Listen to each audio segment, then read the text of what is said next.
waan raajiin saamii waldaa imoo keessatti dubbatu kan hanga dhumaatti dhaggeeffadhaa. Shamarreen tokko Itoophiyaa naa bilbilteetu mataan na dhukkubanaaf kadhadhu naan jettee jedhe.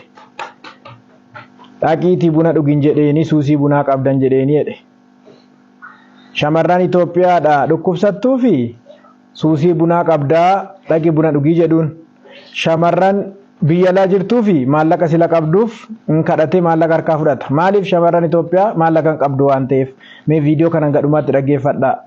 Tokkotu yeroo ta'e mataan na dhukkubaa itti naa kadhadhatte barattuudha akkaataa asuma Itoophiyaa jechuudha. Maal taateenna sa'aatii ja'a guyyaadhaan mataan na dhukkuba itti amma mana barumsaa dhagalee mataan na dhukkuba silkii kee obboleettii qonnaa kennee obboleettiin koo immoo Duubaayii jirteetti akkasii jenna maal jettee si laatteen siima kadhatu kadhachiifatu daawwaniitii namaa kadhata inni baay'ee kadhata naan jettee laattee naa nyaatu haa dhagu ofii kadhata moo namaa kadhata siin jetteen sirriitti namaa kadhata jetteetti.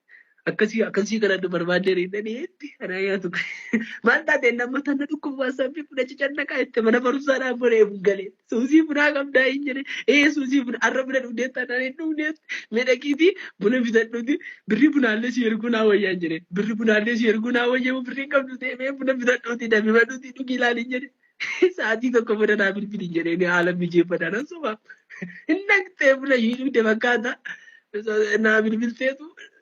Akkam amma nagaadhaa nadiicha waasaan beeku naannoo nagaa gootii tanaa nyaatu sulayyuu suusii bunaan rakkisa suusii bunaatii manu kadhachiifatu mutaan dhugus maal namni keenya rakkisaa dhabbolo tokko rakkannee sadadadha ba'aa lamati bagaadii naa deemite nama waaqayyo rakkannee samadda ba'aadii gaafatte maal taatee nammataa na waraanette bakka si waraane haadhokko bakka si waraanuu dhiisinarraa. Eenyu kan si barsiise jarri sobduun kun hudduu lama qabu waan hin qabneen hin dhaadatinaa. Viidiyoo kanarraa waa hubattaniittu waa xiinxaltaniittu jedhee yaada. Viidiyoo kana hojjechuun kan na barbaachise egaa garaagarummaa shamarran Itoophiyaa jirtuu fi garaagarummaa shamarran biyya alaa jirtuu kana asumaan ilaalaa isiniin jechuu fi kan baay'ee nama garramu kan baay'ee namatti dhaga'amu jechuudha. Osoo shamarran Itoophiyaati egaa kunoo suusii bunaa qabdi waan ta'eef buna dhugi jedhanii geggeessu.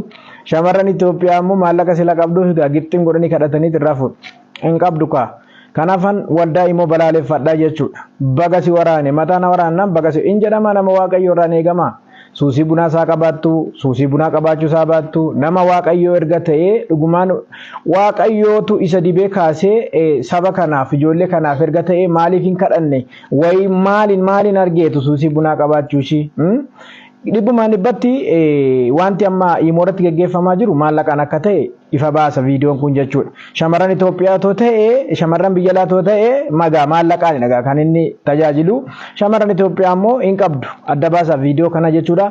Irra caalaa kanan isinitti himu ayyaanni as deema ayyaanni faasikaa kan as deemaa jiru waan irratti shamarran Itoophiyaa osoo hin taane shamarran biyya alaa jirtan irraa of eeggadhaa rakkattoota da'oo godhatanii dhufuu ofii isaanii waan ayyaana ittiin oolla jedhanii da'oo godhatanii dhufu. Kanaafiyyuu shamarran biyya alaa jirtan ayyaanaan kan wal qabatu rakkattoota gargaarra maallaqa fidaa yoo isiniin jedhan adaraa keessan irraa of eeggadhaa.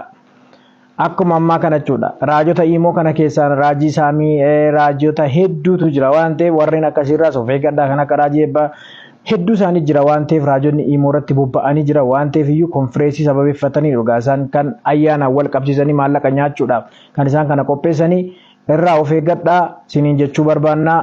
Galatooma ulfaadhaa.